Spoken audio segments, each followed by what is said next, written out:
જય ભીમ, જય સંવિધાન. કે હું દાનાભાઈ રાઠોડ. હવે જૂનાગઢમાં બરગીકુંડમાં નાહવા માટે કીર્તિબેને ડૂબકી મારી. ઘણા કીર્તિબેનું એક બીજા કીર્તિબેનું હતા એને ડૂબકી મારી. એની વાંહે એફઆઈઆર ન કરાય બાપુ તો તમને કોઈ ઓળખે જ નહીં બાપુ. કારણ કે તમે ઓળખવાટું નામે તમારા કેવી રીતના રાખ્યા, કોપી મારી નામમાં, અને તમે કીર્તિબેનની કોપી મારવા ગયા. પણ બાપુ તમે જુનાગઢ બધી પોલીસને જાણ કરો ને તો બાપુ બધાય નાયક. ન્યાય ક્યાંય તમે લખ્યું નહોતું કે આમાં બહેનોએ નાવું નહોતું. નાની પહેલાં જે બહેનો નાહ્યા એ દૂધે ધોયેલા હતા, એ સંન્યાસી હતા. તમે કીર્તિબેનનો વિરોધ કર્યો, કીર્તિબેને કીધું કે હું બધાના ઈટા ખોલીશ, તો તમે બધા દોડતા થઈ ગયા. કીર્તિબેનને ઉતારો કોઈને આપ્યો? હું કાંઈ જુનાગઢ કોઈની જાગીર છે? કીર્તિબેન હું કાંઈ આતંકવાદી હતી? એટલે તમે એક કીર્તિ પટેલનો નામથી વિરોધ ફેમસ થવા માટે જે કરે છે, તમે એના ફોલોવરમાં પોલો કાપી ગયા છે કીર્તિબેન. તમે બાપુ નહીં આંબો એને. અને બાપુ તમે કાયદા કાનૂન પ્રમાણે વાત કરો તો કીર્તિબેન દામોકંડમાં નાયકે, મરઘીકુંડમાં નાયકે. કેમ કે ન્યા તમે કોઈ બોર્ડ નહોતું માર્યું, અને તમે જો એમાં સંન્યાસીને જ નાવાનું, નાગા બાવાને જ નાવાનું, તો એમાં બીજા નાયા છે એના ઉપર એફઆઈઆર કરો. અને એમાંય લેડીઝ. અને બાપુ એમાં કાંડ કરવાવાળા નાયા. ઘણાના રૂમમાંથી સડ્યું ને બધું નીકળ્યું તો ખબર ને બાપુ, એ બાપુ અંદર નાતા હતા અને નાયા છે. ઘણે તલવાર્યું ધોકાન સર્યું સાકા રાખવાવાળા બાપુ ઘણા અંદર નાયા. અને બાપુ તમારે તો ધ્યાનમાં બેસવાવાળા સંતો કહેવાઓ તમે તો. તમારે કોઈ માણસ સારો નબળો માણસ કોઈને કહેવાતો નથી. સૌ બધાના કર્મ ધર્મ જાણે. તમારે તો એક જ આશીર્વાદ અપાય કે તમારે દીકરા થાય તો મારે હું, તમારે દીકરા ન થાય તો મારે શું. આ એક સારા સંતનો શ્લોક છે. અને આવો તમે કોઈ ફેમસ વ્યક્તિનું કે કોને ત્યાં ઉતારો હતો ને એની તપાસ સોંપી દીધી છે ને આદેશ આપી દીધા. હજી કહી દો બાપુ, જૂનાગઢ કોઈના બાપની જાગીર નથી.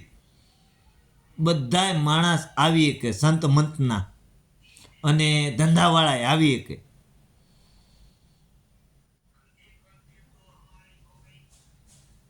એટલે ખાસ નર્મ વિનંતી છે કે તમે કીર્તિબેનનો વિરોધ કરો, મને કાંઈ વાંધો નથી. પણ એ કુંડમાં ડૂબકી મારી તો કોને ઉતારો આપ્યો, હું આપ્યો, એ ફેમસ જ છે. ડૂબકી મારી લીધી એને. અને તમે જો તો એ જેલમાં હજી ડૂબકી એક મારી છે, એને કાંઈ ફેર પડતો નહીં. એને તો જેલમાં મેલમાં બે જ જગ્યાએ રહેવાનું છે. કોને? કીર્તિબેનને. પણ બાપુ તમે એક રાતે નહીં રહીએ કહો બાપુ. એટલે જેનો વિરોધ કરતા, ઓલો ગાડી લઈને લક્ઝરી લઈને ભવનાથ સુધી પગી ગયો, કાંઈ એનો વિરોધ ન કર્યો. આ બજરંગદાસ બાપુ તમને કહું, કારણ કે એને મોકલવાવાળા સરકારી ખાતું હતું, લઈ જવાવાળું સરકારી ખાતું હતું, આશ્વાસન દેવાવાળા તમારે દેખા હતા. કારણ કે આના હાટું થઈ તમારે પ્રોગ્રામ કરીને પૈસા પડાવવાના હોય, બીજું તો શું હોય ત્યાં. તમારે ભક્તિ કરવી અને પૈસાની જરૂર નહીં, એને મોબાઈલની જરૂર નહીં, પોલીસ સ્ટેશન જવાની જરૂર નહીં.